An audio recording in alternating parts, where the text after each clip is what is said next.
Sir मैं ये पूछना चाहता हूँ कि अगर अब जैसे कि मैं अपना दूसरा एक बिज़नेस स्टार्ट करना चाहता हूँ, जैसे कि मैं अपनी एक नई फर्म स्टार्ट करना चाहता हूँ, या वो इसी काम से रिलेटेड हो, या वो कोई रेस्टोरेंट हो या कोई अदर स्टूडियो हो, तो मैं अपने टाइम को मैनेज कैसे करूँ उस केस में? टाइम को मैनेज करने का जो तरीका होता है ना, वो ये है कि आपको और लोग चाहिए जो आपसे बेटर हो उस काम को करने में। एक्चुअल में एंटरप्रेन्योरशिप का मतलब यही है। You need to create a team which is much better than you. You need to empower people in such a way कि वो बेसिकली एक छोटे से एस्पेक्ट में स्पेशलाइज्ड हो जाए और वो आपसे लाख गुना बेटर हो जाए, और उन सबको मिला करके जो बनेगा ना, वो आप सपने में भी ना सोच सके करने का।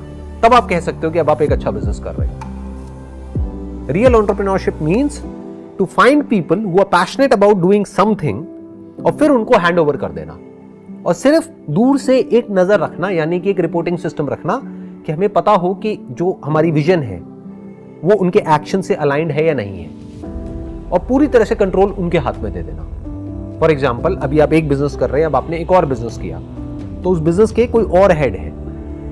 हो सकता है आपकी एग्जिस्टिंग टीम में से आपको किसी के अंदर वो क्वालिटीज नजर आ रही हो, या वो पर्सन उस बिजनेस को हेड करना चाहता है। जैसे अभी आपने कहा कि हम फोटोग्राफी का कर रहे हैं, अब साथ में हम रेस्टोरेंट ओपन करना चाहते हैं, तो हो सकता है आपकी इसी टीम में से आपको एक पर्सन नजर आए जो बहुत ही सिंसियर है काम को लेकर के, और आप उसको बुला करके उससे पूछते हो कि भाई देखो, ऐसा मैं कुछ सोच रहा हूँ, do you want to head that department of our company? तो उसको वहां से हटा दिया, उसको वहां पे फिट कर दिया, क्योंकि वो भी वही चाहता है, तो उसकी जगह पे कोई और नया पर्सन आ गया। और सर इसमें कई बार क्या होता है कि ज़रूरी नहीं है कि वो मेरे आसपास ही हो, राइट पर्सन है, चाहे वो मेरे एम्प्लॉय टीम, मेरी फैमिली, चाहे मेरे पार्टनर्स है, कोई भी हो, कई बार डिफरेंट लोग भी ढूंढने पड़ जाते हैं व्हाई नॉट उसके लिए। लेकिन उसमें फिर सर ट्रस्ट की बात आ जाती है कि मैं जितना मैंने रिसर्च वर्क करा है कुछ एक नया स्टूडियो ओपन करने के लिए या वो करने के लिए, अब मैं सोचता हूँ कि मैं किसी और को दूँ, मतलब आप इसके ऊपर काम करो, मैं इस टीम में काम कर रहा हूँ, और कहीं ना कहीं गड़बड़ हो जाए, कुछ हो जाए, तो फिर वही अगेन चीज़ें दिमाग में घूमती रहती है।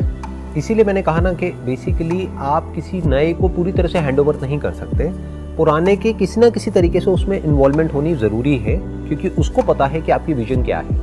जो इंसान आपके साथ में पिछले 5 साल से है, तो आपको एग्जैक्टली पता है कि वो इंसान क्या है at the level of their actions, not what they are saying during the interview. क्योंकि आप किसी नए से मिलोगे इंटरव्यू में तो सब कुछ अच्छा ही बोलेंगे, उनसे पूछो what are your strengths and weaknesses, तो वो अपनी वीकनेस को भी ऐसे बताएंगे जैसे कि उनकी बहुत बड़ी स्ट्रेंथ है। My weakness is that I am a workaholic, that I am a perfectionist. अच्छा, ये वीकनेस है? तो इस चीज को ध्यान में रखना है कि इसको नहीं देखना है कि वो बोल क्या रही है, इसको देखना है कि वो कर क्या रही है, एक्चुअल में उनकी लीडरशिप क्वालिटीज अच्छी हैं या नहीं है, एक्चुअल में वो टीम प्लेयर है या नहीं है।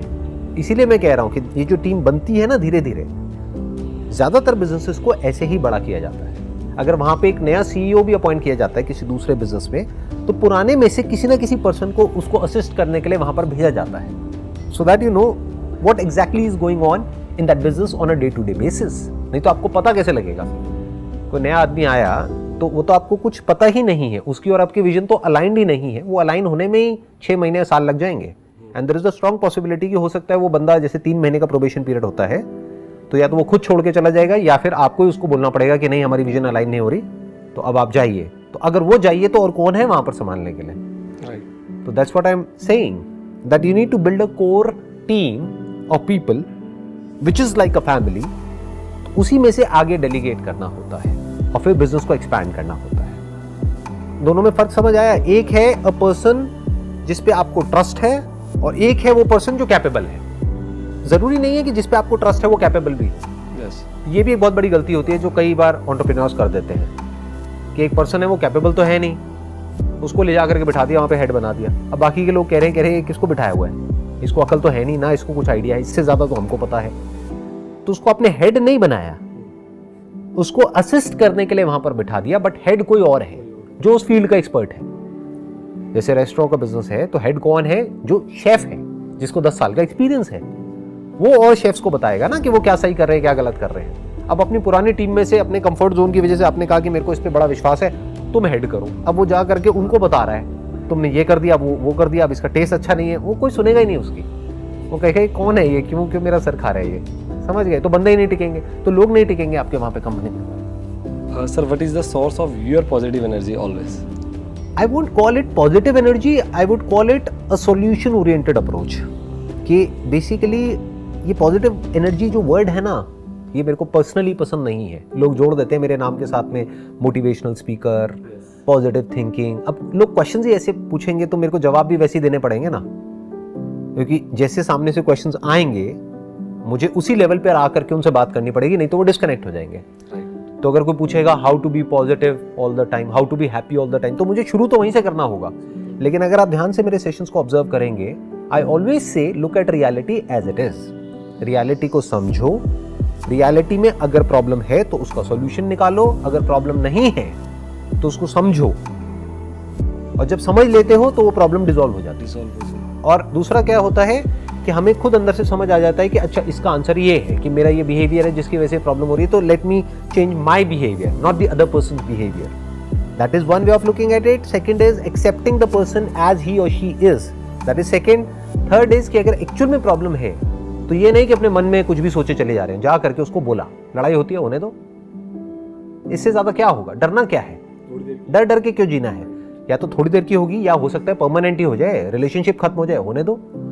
जब होनी ही है 1 साल बाद भी 10 साल बाद भी, तो अभी हो जाए ना।